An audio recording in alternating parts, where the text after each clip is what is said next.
जय झंडा। जय झंडा।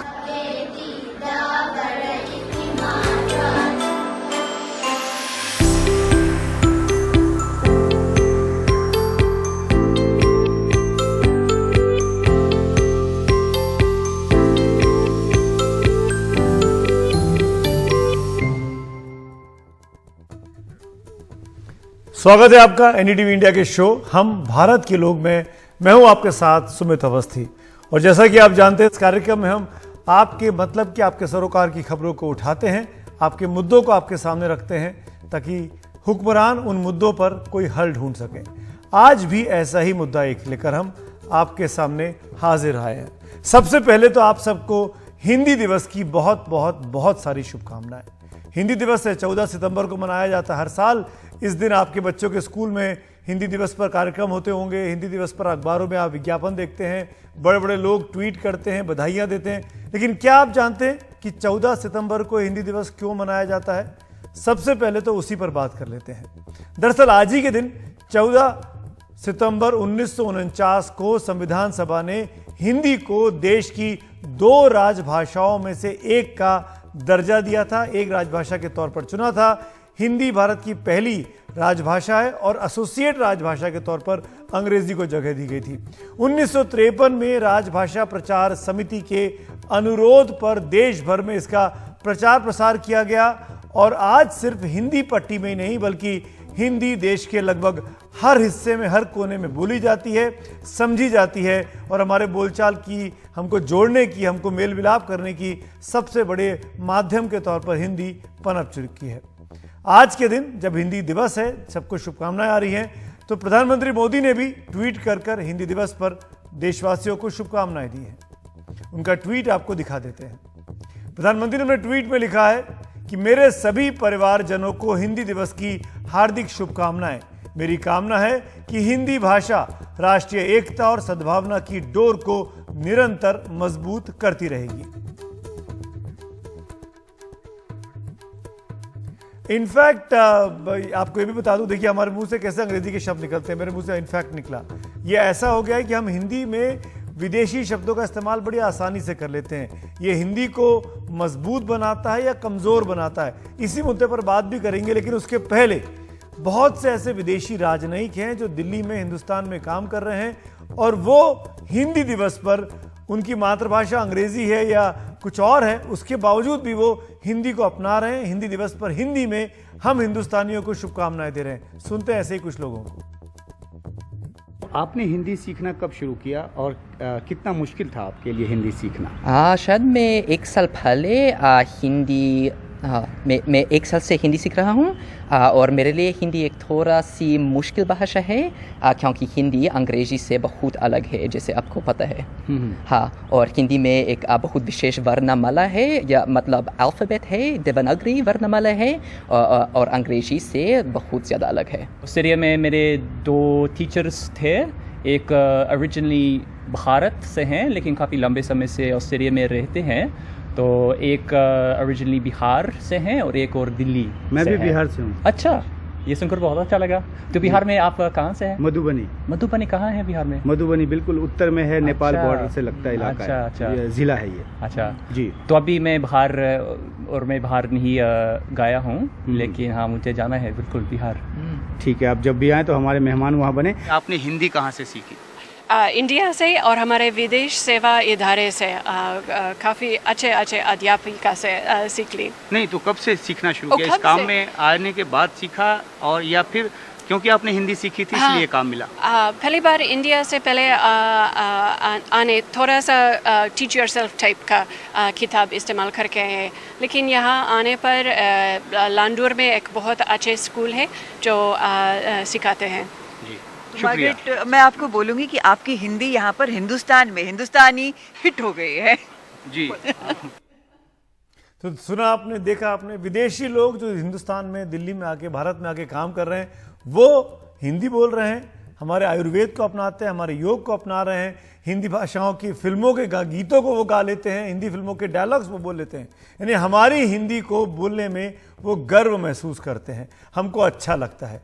लेकिन अब बड़ा सवाल ये कि क्या हम हिंदुस्तानी भी ऐसा ही गर्व महसूस करते हैं? क्या दुनिया में हिंदुस्तान और हिंदुस्तानियों की जो भाषा है, हिंदी जो भाषा है, आप मानेंगे कि हम हिंदुस्तानी, हम भारतीय उस हिंदी को बोलने में हिंदुस्तान के अलग अलग कोनों में, क्या हमको लगता है कि हिंदी को हम फैला पा रहे हैं, हिंदी के ज़रिए हम लोगों से जुड़ पा रहे हैं? और दूसरा बड़ा सवाल ये कि विडंबना देखिए, हमारे यहाँ हिंदी केवल बोलचाल की भाषा के तौर पर आज भी मानी जाती है। आज भी ऐसा होता है कि बहुत से माँ बाप अपने बच्चों को अच्छे अंग्रेजी मीडियम स्कूल में पढ़ाना चाहते हैं, अच्छे हिंदी मीडियम स्कूल की बात नहीं की जाती है। तो अच्छे अंग्रेजी मीडियम स्कूल में क्यों पढ़ाया जाता है? क्योंकि आज भी हमारे समाज में अंग्रेजी को प्रतिष्ठा, सम्मान और विशेषज्ञों की भाषा के तौर पर देखा गया है।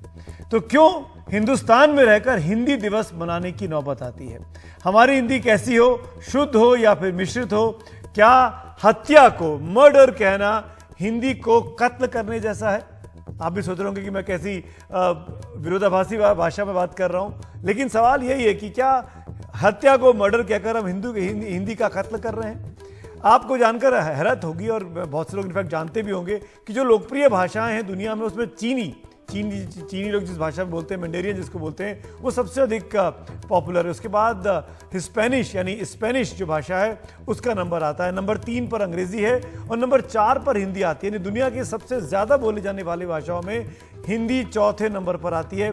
उसके बावजूद भी हम हिंदी वाले लोग अंग्रेजी को बोलना चाहते हैं। इसी मुद्दे पर, उद्वेलित करने वाले मुद्दे पर कुछ लोगों से बात करेंगे। बड़े मेहमान हमारे साथ हैं, बारी बारी से उनका परिचय आपसे कराते हैं और फिर इस चर्चा को आगे बढ़ाते हैं। मेरे साथ जाने माने कवि अशोक चक्रधर जी हैं, बहुत बहुत स्वागत है आपका अशोक जी। हमारे साथ अदिति माहेश्वरी जुड़ रही हैं, जो कि सीनियर एग्जीक्यूटिव है वाणी प्रकाशन की, बहुत बड़ा पब्लिकेशन हाउस है, आपका स्वागत है। और हमारे अपने प्रियदर्शन जी हमारे साथ हैं, जो एनडीटीवी में हमारे साथ काम करते हैं, हमारे वरिष्ठ हैं और हिंदी के बारे में अच्छी अच्छी चीज़ें बताने में, बोलने में एक्सपर्ट हैं। तो शुरुआत में अशोक जी आपसे करना चाहूँगा और पहली राय मेरी आपसे यही है अशोक जी कि क्या हिंदी बोलने में आज भी समाज में हिचक है? आज भी हम चाहेंगे हमारा बच्चा अच्छे अंग्रेजी मीडियम में पढ़े, अच्छी हिंदी आए ना आए? सुमित भाई, आपने पहले जब कहा था अच्छे स्कूल, तो अच्छे को खींच दिया ना, तो वो जो खींचने वाली मुद्राएं हैं वो सही नहीं है। अच्छे स्कूल कौन से होते हैं? जहां पढ़ के बालक प्रगति करते हैं। हमारे नवोदय के स्कूल, सरकारी स्कूल से जो बालक निकलते हैं वो उच्चतम श्रेणी तक जाते हैं। बिहार से आए हुए बालक सरकारी स्कूलों में पढ़ते हैं। तो ये तो अच्छे और बुरे, इसके मानक फिर से टटोलने चाहिए।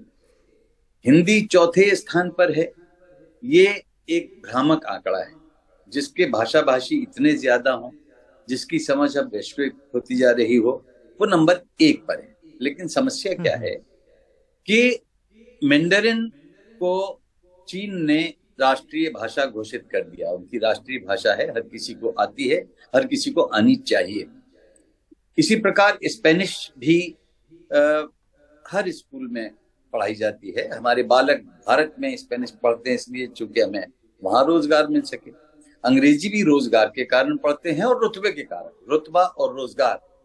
लेकिन अभी जो ट्वीट हमने देखा प्रधानमंत्री का, उसमें वो कहते हैं सद्भावना की भाषा। ये समय पूरे विश्व में और भारत में भी सद्भाव का वातावरण लाने के लिए है। और मैं समझता हूं कि हिंदी अपने आप बिना सरकारी प्रयत्नों के भी वो काम कर रही है जो सद्भाव पैदा करने वाला होता है। मैं तो आपको जोड़ता हूं अशोक जी। मैं एक राय प्रियदर्शन जी की लूंगा। और प्रियदर्शन जी, यहाँ पर हम तो न्यूज रूम में काम करने वाले लोग हैं। वाणी जी, मैं आता हूं आपके पास। मैं कुछ हद तक दोषी अपने आप को ही मानता हूं। हम हिंदी के जो पत्रकार हैं वो बड़ी आसानी से अपनी स्क्रीन की स्पेस के चक्कर में, चाहे वो अखबार में काम करें, चाहे वो टीवी में काम करें, वो अंग्रेजी के शब्दों का इस्तेमाल कर लेते हैं। क्या इससे हिंदी मजबूत हो रही है, या हिंदी जो मिश्रित हम दूसरी भाषाओं के शब्द इस्तेमाल करते हैं, या हिंदी कमजोर होती है? आपकी राय पीडी सर। देखिए सुमित, सबसे पहली बात तो ये कि दूसरी भाषाओं के शब्द के इस्तेमाल में कोई गड़बड़ी नहीं। भाषाओं को शुद्धतावाद मारता है। दुनिया की सारी भाषाएं एक दूसरे से शब्द लेकर पुष्ट होती हैं और हिंदी का व्याकरण भी विदेशज के रूप में बहुत सारी विदेशी भाषाओं को बिल्कुल अपना चुका है। फिर साइकिल है, कार है, ऐसे बहुत सारे शब्द हैं। हॉस्टल है, इन तमाम शब्दों को हम हिंदी में इस्तेमाल करते हैं। मुश्किल तब आती है, देखिए खिड़कियां तो खुली रखें लेकिन इस तरह हवा ना आने दे कि दरवाजा टूट जाए। हो ये रहा है कि जो बहुत प्रचलित शब्द हैं, जहां आप बहुत आसानी से हिंदी शब्दों को इस्तेमाल कर सकते हैं, वहां आप अंग्रेजी के शब्द ठूसते जाते हैं। जैसे हादसा या दुर्घटना की जगह आपको एक्सीडेंट लगता है, ठीक, आपको कई ऐसे शब्द मिलेंगे जो आपको कम प्रचलित है अंग्रेजी में। बचाव की जगह आप रेस्क्यू इस्तेमाल करते हैं। अंग्रेजी और हिंदी के शब्दों के इस्तेमाल का अंतर एक और है। देखिए, हर भाषा की एक स्मृति होती है, उसके शब्द अतीत की एक परंपरा से आते हैं। तो आज की जो मीडिया की हिंदी है, वो दुर्भाग्य से, जो हम और आप बहुत कम शब्दों में बोल रहे हैं, उसमें हमारी जातीय स्मृति की अनुगूंज नहीं, वो बहुत सपाट भाषा है, तो हमारे 55 घायल वाली ऐसी अखबारी भाषा जो हमारी संवेदना पे असर नहीं करती है। फिर हम उसको सनसनीखेज बनाने में लगते हैं। ये सनसनीखेज बनाने की कोशिश हिंदी को और चौपट कर देती है। तो शुद्धतावाद के तो मैं बिल्कुल खिलाफ।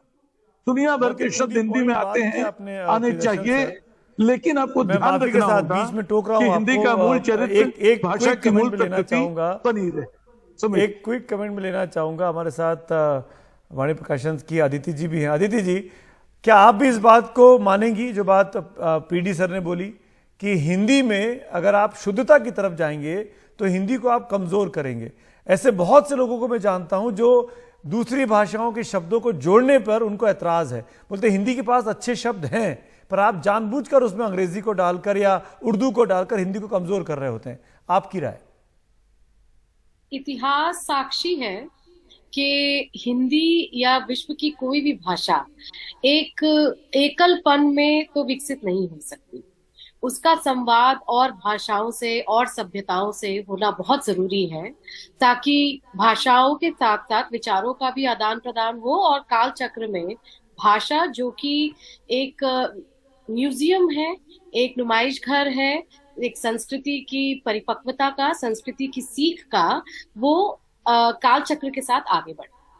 अब मैं उस पीढ़ी की हूँ सुमित जी, जिसने स्कूल में हिंदी बोलने के लिए आधी छुट्टी में 1 रुपए का फाइन भरा, और या फिर जब 1 रुपया ना हो तो कान पकड़ के ग्राउंड में खड़े हो। तो आप ये समझिए कि उस पीढ़ी के बच्चे, यानी मेरी पीढ़ी के बच्चे या मेरे से भी जो छोटे जो मेरे जूनियर्स हैं, जब वो लोग हिंदी में अपना रोजगार ढूंढने आते हैं, हिंदी रोजी रोटी अपने जीवन में लाना चाहते हैं, उससे जुड़ना चाहते हैं, उनके लिए हिंदी को सीखना समझना एक बिल्कुल अलग काम है, एक बिल्कुल अलग स्वभाव है हिंदी के प्रति। और जो बच्चे हिंदी माध्यम से आ रहे हैं आगे, उनके लिए हिंदी का महत्व बिल्कुल अलग है। राइट, ये बिल्कुल ठीक है आपने। एक लास्ट कमेंट अशोक जी मैं आपका लेना चाहूंगा। हिंदी बोलने में हिंदी के अगर हमको पता लगे कि ये व्यक्ति हिंदी में बात कर रहा है तो उसको सामने वाला व्यक्ति उतने सम्मान के साथ नहीं देखता है। अगर वही बात वो अंग्रेजी में बोले तो अचानक उसकी बात में सो कॉल्ड वजन आ जाता है, वो इंपॉर्टेंट हो जाती है बात। ये जो मानसिकता है, ये जो पराधीनता की मानसिकता है, ये खत्म नहीं हुई है 75 साल बाद भी। कोई तरीका है? आप तो हिंदी पे इतना काम करते हैं।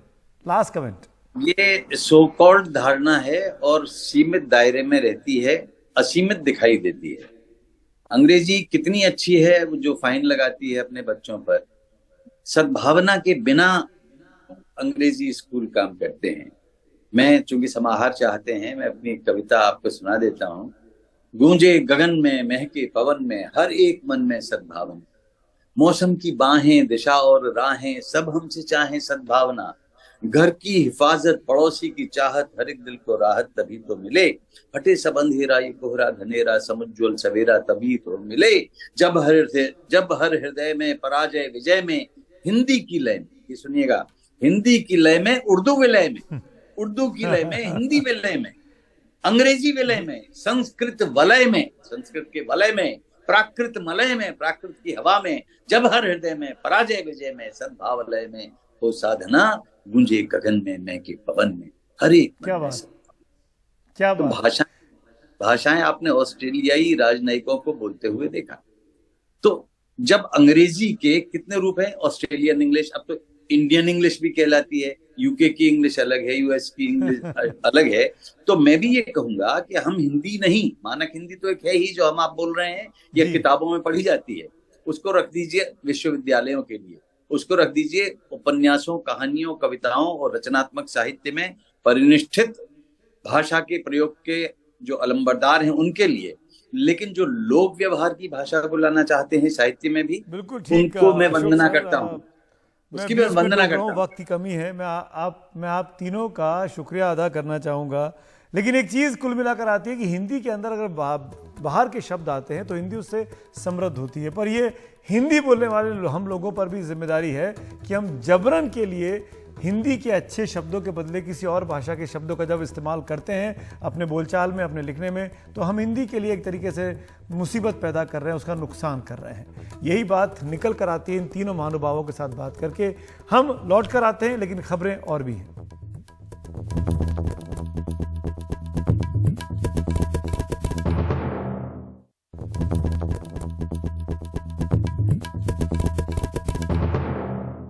एक बार फिर आपका स्वागत है। हम बात आज हिंदी दिवस की कर रहे हैं और हिंदी को लोकप्रिय करने में जितना योगदान हिंदी फिल्मों का रहा है, शायद उतना ही किसी और माध्यम का रहा हो। इसीलिए इजरायली दूतावास के अधिकारियों ने हिंदी दिवस पर हिंदी फिल्मों के मशहूर डायलॉग बोलकर आज हिंदुस्तान के लोगों को बधाइयां दी। प्रतिष्ठा, अनुशासन, ये इस इजरायल एम्बेसी के 3 स्तंभ है।